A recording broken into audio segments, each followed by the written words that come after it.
Selamat datang di Lini Podcast, ngobrol lebih dekat tentang gaya hidup sehat.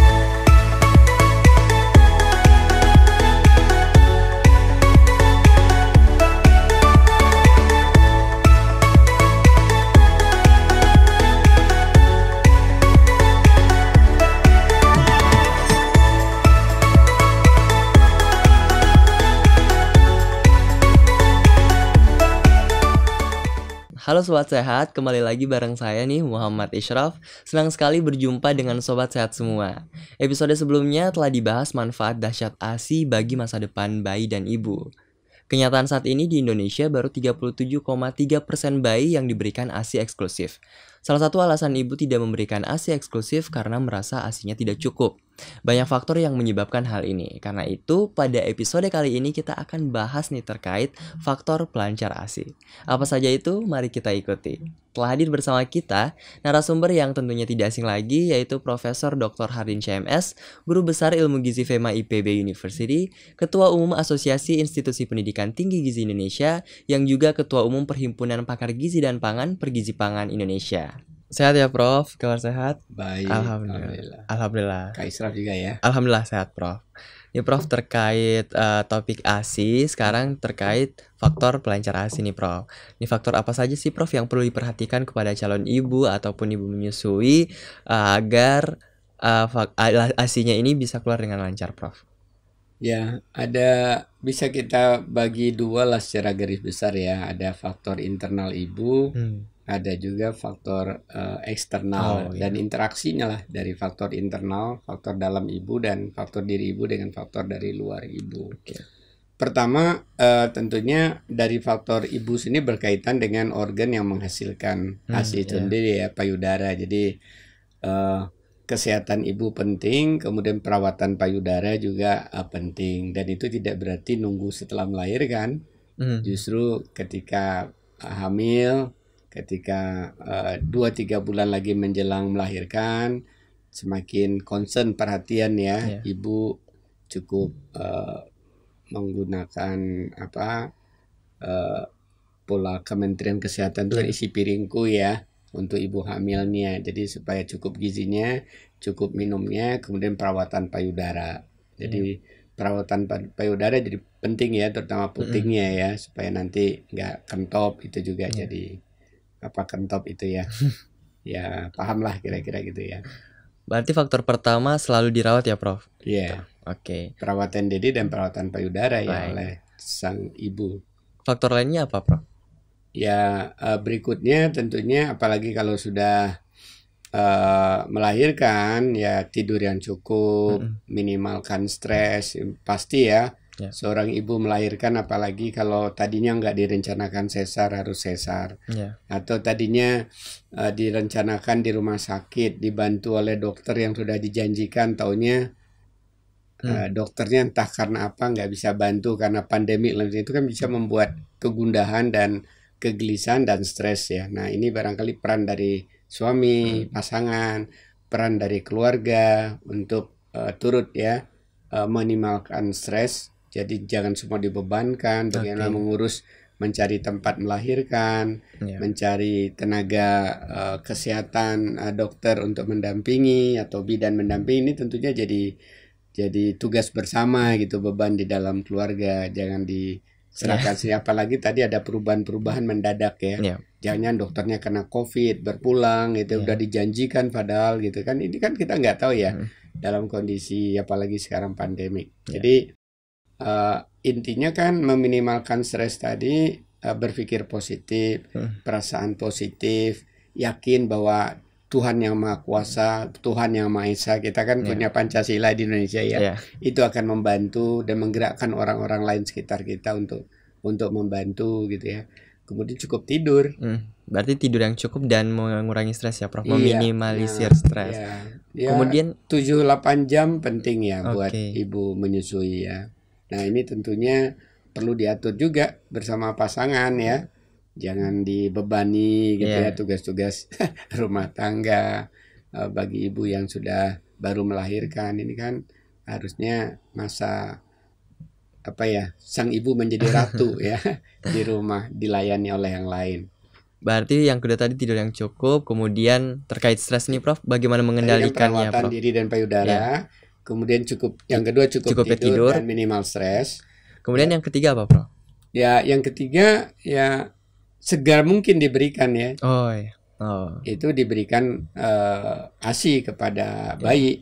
Istilah lainnya inisiasi menyusui dini. Artinya dimulailah sedini mungkin gitu ya pemberian tadi, sehingga bayi ini bisa langsung merasakan, dan cita rasa pertama itu akan dia terima lagi berikutnya. Oh, ini ternyata bisa membuat dia jadi merasa nyaman, merasa segar, merasa bugar, merasa kenyang gitu ya. Meskipun lambungnya masih kecil ya, entah itu 50 mili, entah itu meningkat jadi 100 mili, dan terusnya tetap tergantung tahap umur berapa ya.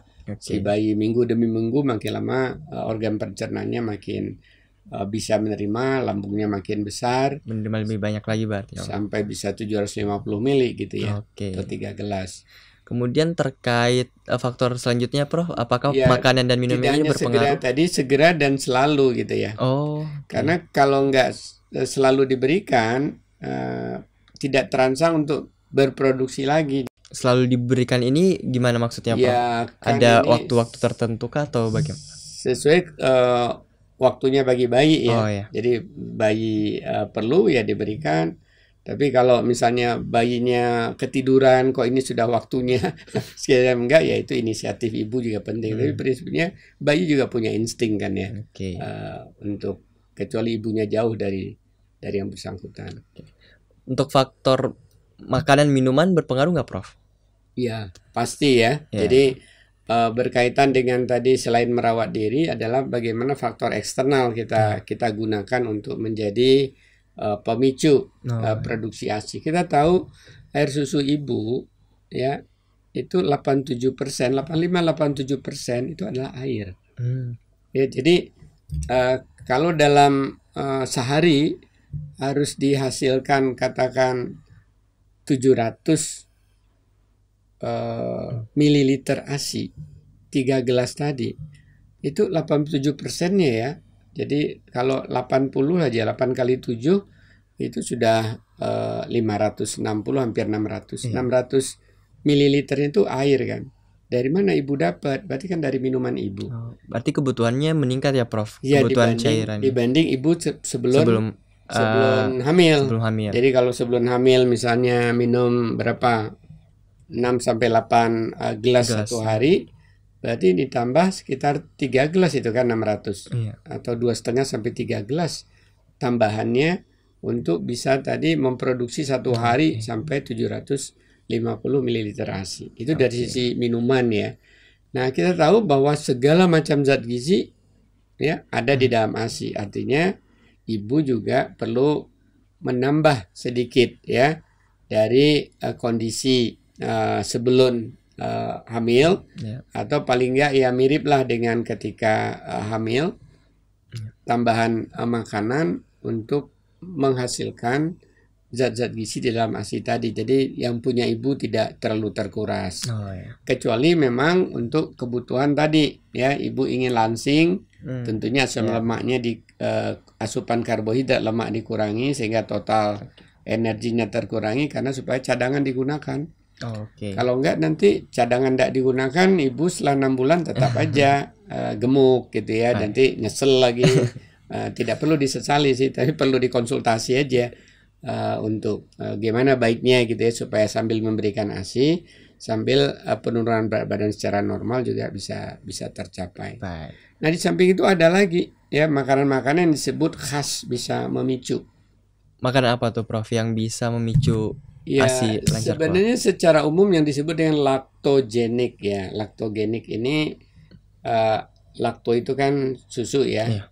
Dalam konteks ini ASI, genik yang pro gitu ya. Yang pro untuk memproduksi ASI, laktogenik. Nah, umumnya sebenarnya ada pada pertama makanan-makanan yang sifatnya sayuran hijau ya. Di banyak hijauan tadi banyak sekali phytochemical yang bersifat laktogenik. Kemudian kacang-kacangan. Ya, kacang-kacangan ini juga banyak mengandung phytochemical yang bersifat laktogenik. Tapi kalau kita lihat bukti-bukti secara klinis, secara khas ya, misalnya dari sayuran hijau itu yang terbukti meningkatkan produksi ASI, pertama misalnya daun katuk. Daun katuk ya. Daun katuk itu udah, saya kira di Pulau Jawa ini cukup populer ya, juga mungkin di luar Jawa. Daunnya hijau, kecil-kecil. Nanti bisa di googling lah ya seperti apa daun katuk. Rasanya rada manis ya. Dan itu bisa di sayur bobor bersantan sedikit karena vitamin A-nya supaya nanti bisa termanfaatkan dengan baik karena tinggi juga karotenoidnya. Tapi bisa juga di bening ya, terserahlah antara bening, bobor. Tapi jarang sekali ditumis ya karena dia keras nanti jadi liat gitu ya. Jadi daun katuk itu terbukti ya 100-150 gram sehari itu meningkatkan air susu ibu. Satu lagi penelitian teman kita guru besar Prof. Rizal Damanik ya yang namanya daun torbangun. Daun torbangun ya. Itu sekarang kalau saya coba googling ya di pasar online itu udah ada. Itu dalam bentuk apa Prof itu? Ada memang fresh dijual, diikat-ikat ya. Kalau dulu banyak di Jakarta tuh di Pasar Senen ya. Memang dulu tuh konotasinya itu adalah bagian dari budaya makan perempuan Batak setelah melahirkan. Dan itu penelitian sahabat kita Prof. Rizal ini kan dilakukannya di kalau nggak salah di Simalungun ya di Sumatera Utara sana. Tapi sekarang sudah dikenal banyak orang. Bahkan sekarang ada berupa suplemen juga saya lihat di marketplace. Jadi apa marketplace di jualan online ya, daring ya. Jadi itu sudah bukti juga dalam penelitian beliau tuh 150 gram sehari sayur tadi. Dia sayur sop istilahnya di sana ya. Berarti itu diperkaya lagi dengan sedikit protein kan ya. Karena memang protein juga diperlukan ya. Tapi dengan asumsi bahwa kebutuhan protein itu sudah biasa, ada sayur juga sudah biasa, ada nggak sayur tertentu? Nah itu. Kemudian juga ada buat Indonesia Tengah dan Timur banyak ini daun kelor ya. Daun kelor ya. Daun kelor juga hijau kan ya. Bentuknya juga bisa di googling mirip seperti daun katuk tapi dia pohonnya pohon besar ya. Saya pernah mengonsumsi daun kelor ini enak ya seperti bobor juga dibuat sayur bobor tuh sayur pakai santan. Nggak terlalu kental. Kalau di mancanegara ada lagi fenugreek ya, berarti kita nggak ada ya. Tapi intinya jenis dari sayuran hijau. Berarti semua jenis sayuran hijau bisa umumnya ya laktogenik. Tapi karena bukti-bukti ilmiahnya belum ada ya, bukti ilmiah tadi yang saya sebutkan tadi ya.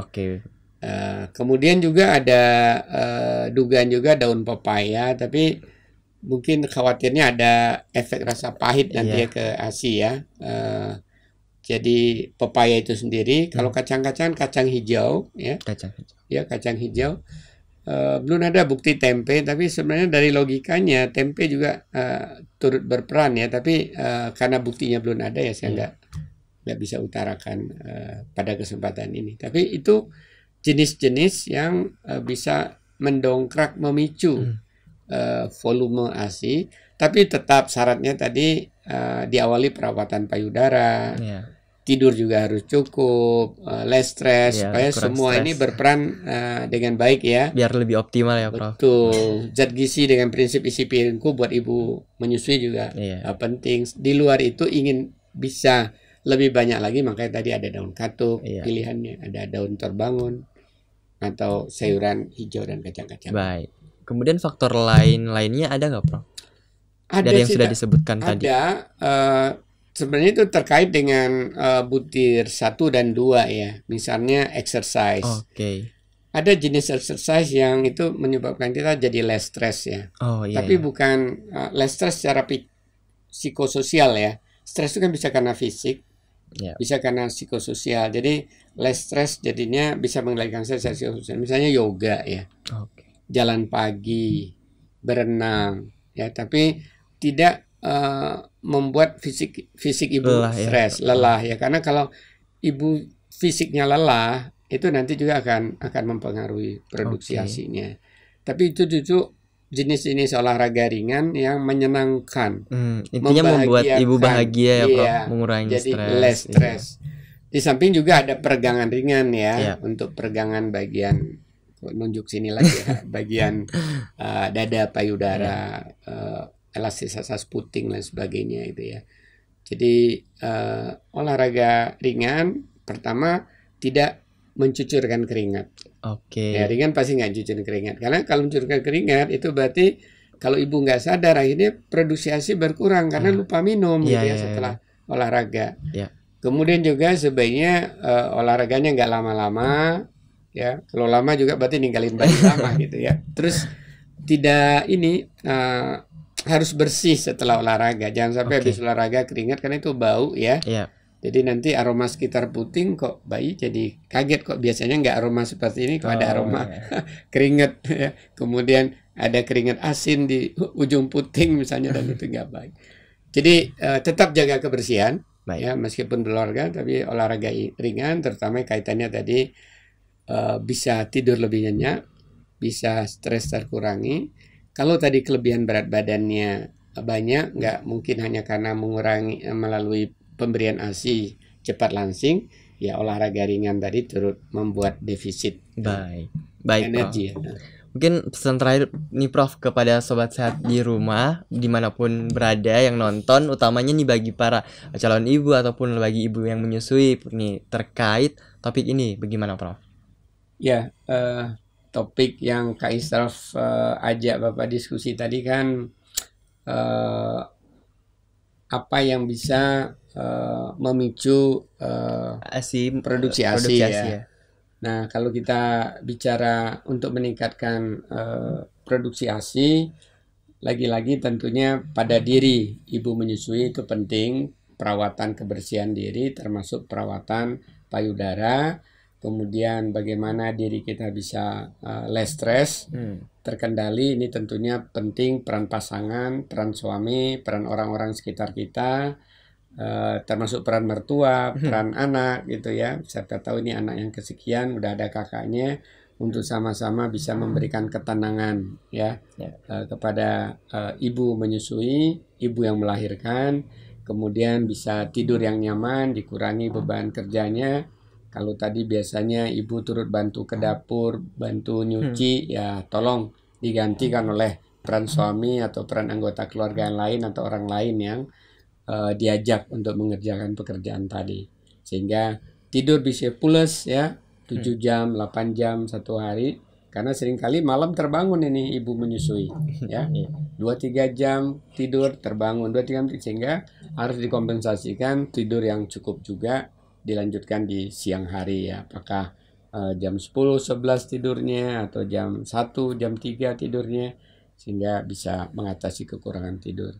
Kemudian makanan ya yang bergizi, ikuti isi piringku, tapi perlu tambahannya khusus untuk ibunya menyusui, termasuk jumlah air ya, bahwa ada minuman makanan khusus ya, seperti daun katuk, daun torbangun, dan jenis-jenis produk turunannya yang bisa meningkatkan. Dan juga tadi daun kelor, silakan kacang hijau bisa digunakan. Dan lagi-lagi kalau tadi sempat spend waktu untuk olahraga ringan, yoga juga supaya tidur nyenyak, supaya less stress. Baik, terima kasih banyak Prof atas diskusinya hari ini. Nah, itulah tadi diskusi bareng Prof Hardin. Banyak banget nih manfaat dan ilmu yang bisa saya dan Sobat Sehat dapatkan terkait faktor apa saja sih yang membuat ASI menjadi lancar. Nah, Sobat Sehat semua, jangan lupa untuk tetap ikutin Lini Podcast dan berbagai video informasi menarik lainnya terkait gaya hidup sehat di YouTube Lini Sehat. Jangan lupa share, like, dan subscribe, serta nyalakan lonceng notifikasi agar kamu gak ketinggalan video terbaru dari Lini Sehat. Tetap jaga kesehatan dimanapun Sobat Sehat berada. Stay safe and healthy. Sampai jumpa.